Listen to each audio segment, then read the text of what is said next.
요즘 원자력 르네상스라는 말 정말 많이 들리죠? 전 세계적으로 탄소 중립, 또 에너지 안보, 이 두 가지를 다 잡으려고 원자력 발전을 다시 주목하고 있는데요. 오늘 우리가 깊게 파볼 자료는 바로 이 흐름의 한가운데 있는 기업, 우진에 대한 분석 보고서입니다. 과연 우진은 이 거대한 기회의 파도에 올라탈 수 있을까요? 아니면 우리가 아직 보지 못한 위험이 숨어 있을까요? 지금부터 그 가능성과 위험성을 샅샅이 훑어보겠습니다. 자, 이 숫자 좀 보세요. 와, 플러스 250%. 이게 지난 1년 동안의 우진 주가 수익률입니다. 네, 무려 250%가 넘게 올랐다는 건데요. 도대체 어떤 엄청난 기대감이 있길래 주가가 이렇게까지 폭등할 수 있었을까요? 그 뜨거운 열기 속에 무엇이 있는지 지금부터 하나씩 파헤쳐 보겠습니다. 자, 먼저 투자자들이 우진을 이렇게까지 좋게 보는 가장 강력한 이유부터 살펴봐야겠죠?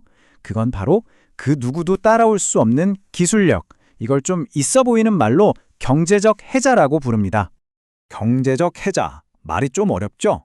쉽게 말해서 옛날에 성을 지키기 위해 주위에 파놓은 강물 같은 거예요.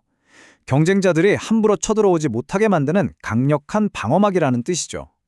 우진에게는 이 해자가 뭐냐면 바로 원자력 발전소의 안전과 직결되는 핵심 계측 기술입니다. 이건 뭐 안전이 최우선이니까 아무나 이 시장에 들어올 수가 없는 거죠.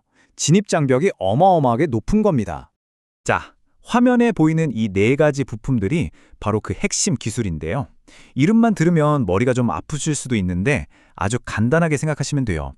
얘네들이 원자로의 온도나 압력, 위치 같은 아주 중요한 정보들을 실시간으로 측정하는, 말하자면 원자로의 감각신경 같은 역할을 하는 겁니다. 이 신경들이 정확한 정보를 줘야 원자로의 두뇌가 제대로 된 판단을 내릴 수 있겠죠. 이 정도로 중요하니까 국내에서는 오직 우진만이 독점적으로 공급하고 있습니다. 사실상 대체가 불가능하다는 얘기예요.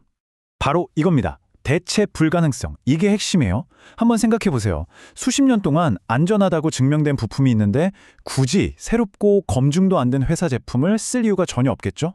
이게 바로 우진이 가진 가장 강력한 무기이자 누구도 넘볼 수 없는 해자인 겁니다. 자, 여기까지 들으면 와, 이거 무조건 사야 하는 주식 아니야? 싶으시죠? 그런데 말입니다. 이 완벽해 보이는 성장 스토리에 최근 좀 미심적인 신호가 잡히기 시작했습니다.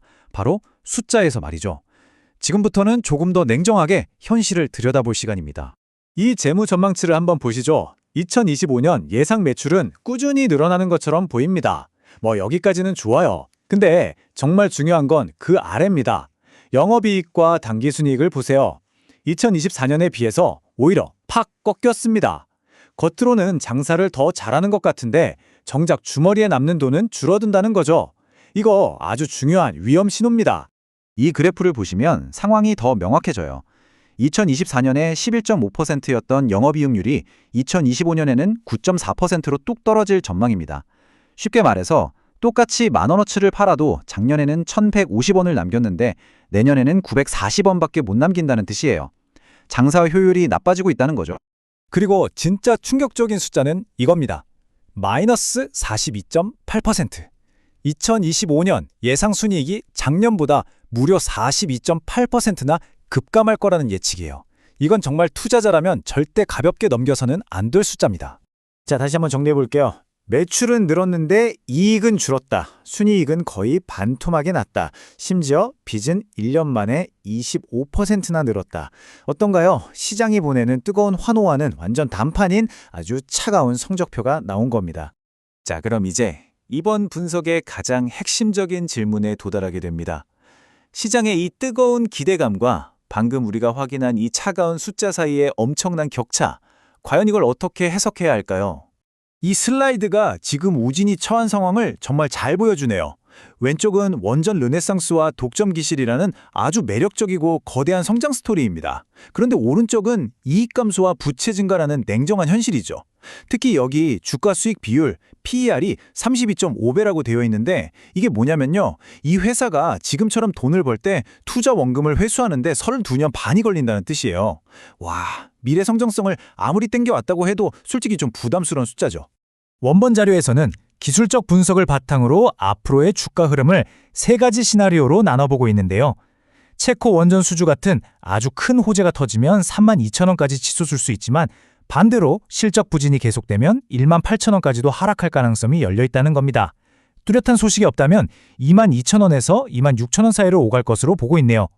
자, 그럼 이 매력적인 성장 스토리와 우려스러운 재무지표를 모두 종합해서 원본 잔료가 내린 최종적인 투자 전략은 과연 무엇인지 확인해 보겠습니다.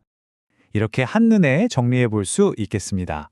강점은 역시 그 누구도 따라올 수 없는 기술력과 꾸준한 매출, 그리고 원전 르네상스라는 거대한 흐름의 최전방에 있다는 점이죠. 반면에 약점은 우리가 계속 확인했던 수익성 악화와 현재 주가가 너무 비싸다는 부담감, 그리고 늘어나는 빚입니다. 장점과 단점이 정말 칼같이 나뉘네요. 이 모든 것을 고려한 원본 자료의 최종 판단은 바로 관망입니다. 중립적인 보유 의견인 거죠. 현재 가격에서는 적극적으로 사지도 또 팔지도 말고 일단은 지켜보자 이겁니다. 아니, 이렇게 좋은 주식을 왜 관망하라는 걸까요? 그 이유는 아주 명확합니다. 원본 자료는 현재 주가가 회사의 실제 가치보다 약 50%나 비싸다고 분석하고 있어요. 다시 말해서 지금의 주가는 현재의 실적이 아니라 미래에 대한 희망과 기대감으로 만들어진 가격이라는 뜻입니다. 실체가 아닌 기대감이 주가를 이끌고 있는 거죠. 결국 모든 것은 이 질문 하나로 귀결됩니다. 시장의 이 뜨거운 기대가 과연 실제 숫자로, 즉 실적으로 증명될 수 있을까요? 투자자라면 앞으로 이 기대와 현실 사이의 간극이 어떻게 좁혀지는지를 정말 면밀하게 지켜봐야 할 것입니다.